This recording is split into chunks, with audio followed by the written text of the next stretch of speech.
Hi friends! ఈరోజు ఎంతో tasty అయిన పన్నీరు దమ్ బిర్యానీ హాఫ్ అన్ అవర్‌లో ఎలా ప్రిపేర్ చేసుకోవాలో చూద్దామండి. టేస్ట్ అయితే సూపర్‌గా ఉంటుంది. ఇప్పుడు ఒక మిక్సీ జార్ తీసుకొని ఇందులోకి సన్నగా తరిగిన ఒక టమోటా, అలాగే ఒక ఉల్లిపాయ, ఇప్పుడు ఇందులో కొంచెం చెక్క, లవంగాలు, జీలకర్ర, సోంపు, జీడిపప్పు వేసుకోండి. అలాగే నేను ఇక్కడ పేస్ట్ వేసుకుంటున్నాను. అల్లం వెల్లుల్లి పేస్ట్. మీ దగ్గర లేకపోతే అల్లం వెల్లుల్లి వేసుకోండి.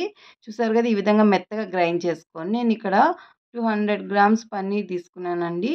వీటిని ఈ సైజులో కట్ చేసుకున్నాం. మీ ఇష్టం అండి. ఏ సైజులో అయినా కట్ చేసుకోవచ్చు. ఇందులోకి కొంచెం పెరుగు వేసుకోండి. అంటే నేను ఇక్కడ 150 గ్రామ్స్ పెరుగు వేసుకున్నాను. అలాగే మనం గ్రైండ్ చేసి పెట్టుకున్న పేస్ట్ ఇందులో వేసేసుకొని 1 స్పూన్ పసుపు, 1 స్పూన్ ధనియాల పొడి, 2 స్పూన్ల కారం వేసుకున్నా. కారం మీరు తినేదాన్ని బట్టి వేసుకోవచ్చు. ఇందులో పచ్చిమిరపకాయలు కూడా యాడ్ చేసుకోవచ్చండి.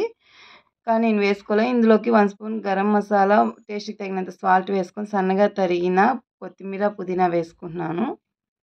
సో, ఇప్పుడు ఇందులోకి మనం కొంచెము మేతి వేసుకుందామండి ఫ్లేవర్ కోసము. ఇవన్నిటిని మిక్సప్ చేసేసుకొని బాగా కలిపేసుకొని మసాలా అంతా పన్నీర్‌కి పట్టేటట్టు బాగా కలిపేసుకొని ఒక హాఫ్ అన్ అవర్ పక్కన పెట్టేసుకోండి. మనం కలిపేటప్పుడే రైస్‌ని కూడా కడిగి పెట్టేసుకుంటే సరిపోతుంది.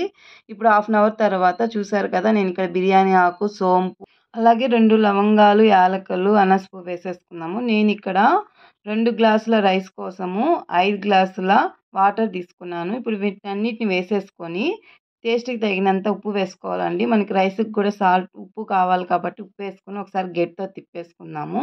మనం ఈ వాటర్ అనేది బాగా మరగాలి. అప్పుడు రైస్ వేసేసుకుంటే త్వరగా అయిపోతుంది. మనం హాఫ్ అన్ అవర్ నానబెట్టుకున్నాం కదా బాస్మతి రైస్. ఇప్పుడు ఇందులో వేసేసుకుందామండి. ఇందులో వేసేసుకున్న తర్వాత రైస్‌ని వేసిన తర్వాత ఒకసారి గరిటెతో కలిపేసుకుందాం. చూసారు కదా! ఈ విధంగా కలిపేసుకుందామండి. రైస్ అనేది బాగా నానడం వల్ల మనకి రైస్ అనేది బాగా పొడి పొడిగా వస్తుంది. అన్నం మెతుకులు ఒకదానికొకటి అతుక్కోకుండా ఉండడం కోసం ఆయిల్ వేసుకుంటున్నాను. ఇప్పుడు మనము దమ్ ప్రిపేర్ చేసుకున్నాము. ఇక్కడ నేను ఆయిల్ ఒక 3 స్పూన్ల ఆయిల్ వేసేసుకున్నానండి. ఆయిల్ హీట్ ఎక్కినాక ఆల్రెడీ మనం మ్యాగ్నేట్ చేసి పెట్టుకున్నాం కదండీ పన్నీర్ మసాలా. ఇందులో వేసేసుకొని ఒక 15 మినిట్స్ బాగా ఉడకనిద్దామండి. ఇలా ఉడికిపోవడం వల్ల మనకి త్వరగా అయిపోతుంది. ఇప్పుడు మనకి రైస్ కూడా చూసారు కదా! రైస్ అనేది కూడా మనకి 70% ఉడికిపోయింది. 15 మినిట్స్ తర్వాత మనకి గ్రేవీ కూడా ఉడికిపోయింది కదా! ఇందులోకి మనము 70% ఉడకబెట్టుకున్న రైస్‌ని ఇందులోకి వేసేసుకుందాం. నేను ఇక్కడ 2 లేయర్స్‌గా వేసుకుంటున్నానండి. మీరు 1 లేయర్‌గా అయినా వేసుకోవచ్చు. ఇక్కడ చూసారు కదా! నేను ఫస్ట్ లేయర్ వేసేసుకుంటున్నాను. ఇలా వేసుకున్న తర్వాత ఫ్రై ఆనియన్స్ వేసుకోండి. ఫ్రై ఆనియన్స్ వేసేసుకున్న తర్వాత సన్నగా తరిగిన కొత్తిమీర, పుదీనా వేసుకోండి. నేను ఫ్రై చేసిన ఆనియన్స్‌ని వీడియో పెట్టలేదండి. సో, మీరు ముందుగానే ఫ్రై చేసి పెట్టేసుకోండి ఆనియన్స్‌ని. ఇప్పుడు సెకండ్ లేయర్ వేసేసుకొని అలాగే మనము ఫ్రై చేసి పెట్టుకున్న ఫ్రై ఆనియన్స్, సన్నగా తరిగిన కొత్తిమీర, పుదీనా వేసుకోండి.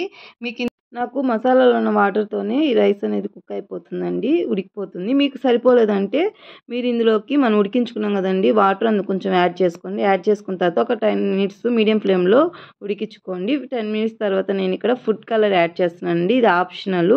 కలర్ కోసం నేను యాడ్ చేస్తున్నాను.